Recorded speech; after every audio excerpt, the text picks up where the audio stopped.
ஓம் முருகா சரணம். வாழ்க வளமுடன். வெற்றிவேல் முருகனுக்கு அரோகரா. இன்றைய நாள் இனிய நாளாக அமைய எல்லாம் வல்ல அப்பன் முருகனின் அருள் எல்லோருக்கும் கிடைக்கப் பெறுக. நாம் வாழும் வாழ்க்கையில் எண்ணமே செயலாக மாறுகின்றன. இதைத்தான் இறைநிலையும் உணர்த்துகின்றது. நீ எதுவாக நினைக்கிறாயோ அதுவாக ஆகின்றாய் என்று. செயல் எண்ணமாக மாறுவதில்லை. அதைத்தான் சித்தர்களும் ஞானிகளும் அருளியுள்ளார்கள். எண்ணம் போல் வாழ்க்கை என்று. பொருள்நிலையை அடிப்படையாக வைத்து எண்ணம் செயல்பட்டால் அது நன்மையை பயக்காது. எந்த நிலை இருந்தாலும் ஒரே நிலையை கையாண்டால் எண்ணமே எண்ணிய செயலாக மாறும் என்று அருளப்படுகின்றன.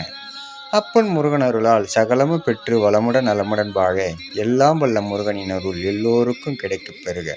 ஓ முருகா சரணம். முருகனின் மகன் ரவி முருகன்.